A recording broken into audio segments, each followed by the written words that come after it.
श्री स्वामी समर्थ. स्वामी महाराज तुमच्या सर्व चांगल्या इच्छा पूर्ण करो ही स्वामींच्या चरणी प्रार्थना करते आणि आजच्या या नवीन व्हिडिओला सुरुवात करते. आषाढी एकादशीला देवशयनी एकादशी या नावाने देखील ओळखले जाते आणि 2025 मध्ये 6 जुलै 2025 रोजी या दिवशी आषाढी एकादशी साजरी केली जाणार आहे.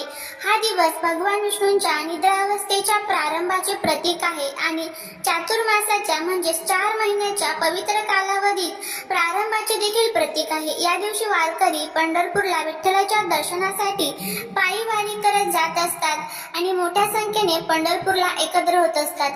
आषाढी एकादशी ही खूप महत्त्वाची मानली जाते कारण याच दिवसांपासून भगवान श्री हरी विष्णू हे निद्रावस्थेत जातात आणि चातुर्मास सुरू होत असतो.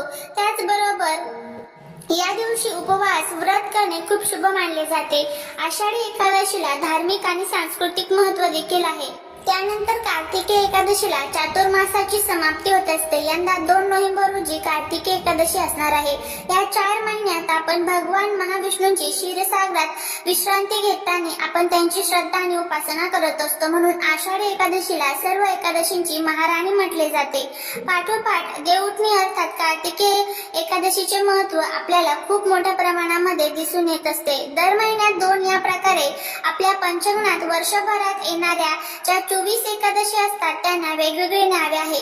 आषाढाच्या शुद्ध पक्षात येणाऱ्या एकादशीला देवशयनी एकादशी म्हणतात आणि त्याचबरोबर या एकादशीच्या दिवशी आपल्याला काही प्रभावी उपाय आणि प्रभावी सेवा देखील करायच्या असतात. आता बघा, आषाढी एकादशीच्या दिवशी आपल्याला काही महत्त्वाच्या वस्तू आहेत तर त्या चुकून या दिवशी खायच्या नसतात कारण या दिवशी उपवास केला जातो. तुम्हाला जर शक्य असेल तर या दिवशी तुम्ही आवर्जून उपवास जो आहे तर तो करायचा असतो. उपवासासाठी तुम्ही जे उपवासाचे पदार्थ आहेत तर ते खाऊ शकतात, पण जर तुम्ही उपवास करणार नसाल तर तुम्हाला सात्विक अन्न ग्रहण करायचं असतं. त्यामध्ये तुम्ही कांदा लसूणचं जे सेवन आहे तर ते चुकूनही करू नये. या दिवशी नॉनव्हेज म्हणजेच मांस, मटण, मच्छी, अंडी याचं सेवन देखील करू नये. या दिवशी आपल्याला श्रीहरी विष्णूंना काही वस्तू अर्पण करायच्या असतात. त्या सर्वात प्रिय त्यांना आहे. त्यामध्ये तुळशीची जी पानं असतात तर ती श्रीहरी विष्णूंना खूप प्रिय असतात. त्यामुळे ती आपल्याला तुळशीची पानं श्रीहरी विष्णूंना अर्पण करायचे आहे. जोपर्यंत श्रीहरी विष्णूंच्या नैवेद्यावरती आपण तुळशीचं एक तरी पान ठेवत नाही तोपर्यंत तो नैवेद्य ग्रहण केला जात नाही. त्यामुळे तुळशीची पानं ही अगोदरच तुम्हाला खरेदी करून ठेवायची आहे किंवा मग तुम्ही ते आपल्या घरातून तोडून देखील ठेवू शकतात. या दिवशी 1000 तुळशी पत्र हे श्रीहरी विष्णूंना अर्पण केलं जातं विष्णू सहस्रनामावलीचं पठण करत करत. त्यामुळे तुमच्या मनातील कितीही कठीणातील कठीण इच्छा असू द्या तर ती पूर्ण झाल्याशिवाय राहत नाही.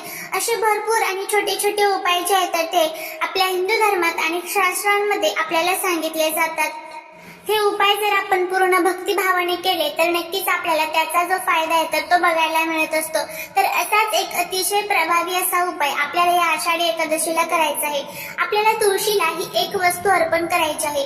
यामुळे काय होईल तर आपल्या मनातील सर्व इच्छा ज्या आहेत तर त्या पूर्ण होईल. आपलं आयुष्य बदलून जाईल.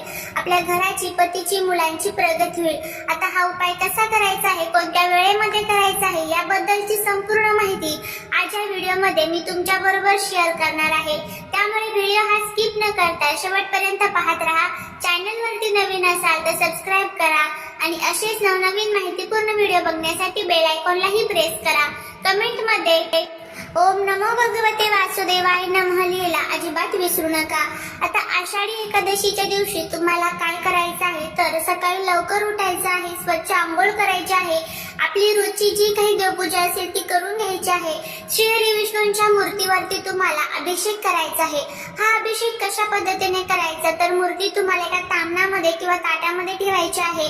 दुधामध्ये थोडीशी हळद मिसळायची आहे. ओम नमो भगवते वासुदेवाय नमः या मंत्राचं पठण करत करत तुम्ही ते जे दूध आहे ते विष्णूवरती तुम्हाला अर्पण करायचं आहे. अर्पण तुम्ही ते 11 वेळेस, 21 वेळेस किंवा 51 वेळेस अर्पण करू शकता.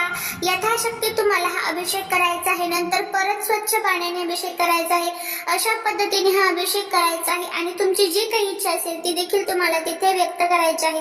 तुपाचा दिवा या दिवशी आवर्जून लावायचा आहे. या सर्व गोष्टी आपल्याला आषाढी एकादशीच्या दिवशी करायच्या असतात. त्यानंतर आता आपल्याला हा जो उपाय आहे तर तो देखील करायचा आहे.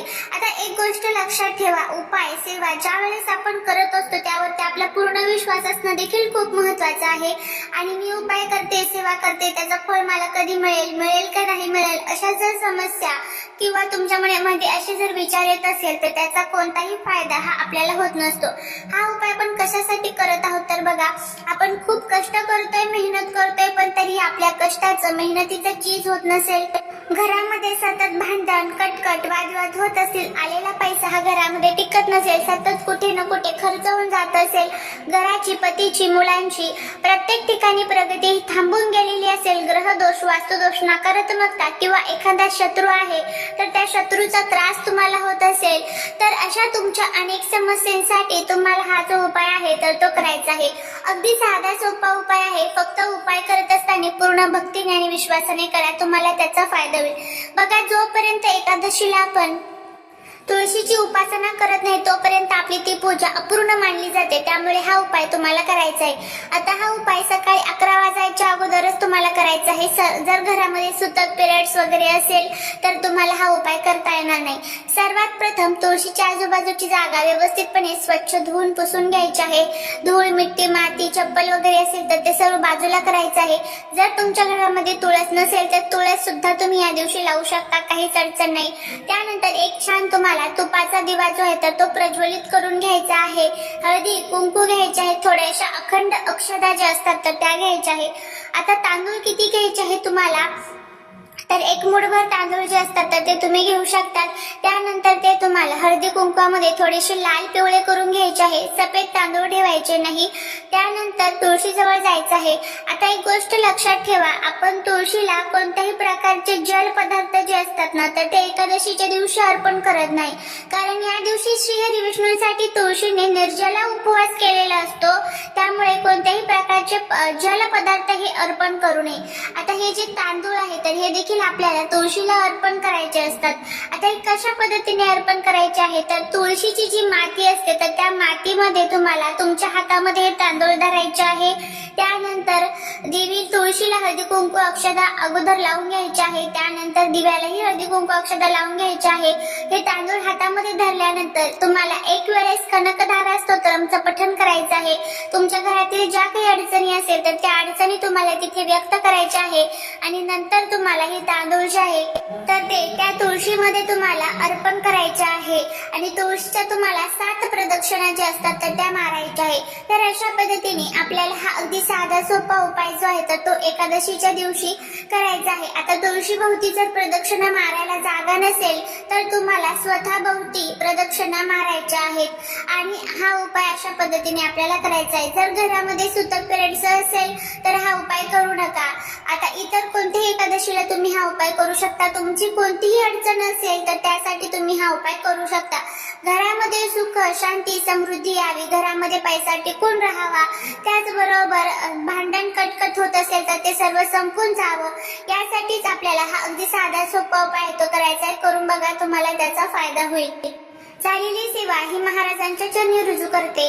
तुम्हाला जर हा व्हिडिओ आवडला असेल तर लाईक, शेअर आणि सबस्क्राईब करायला विसरू नका. भेटूया पुढच्या एका छानशा नवीन व्हिडिओ. श्री स्वामी समर्थ.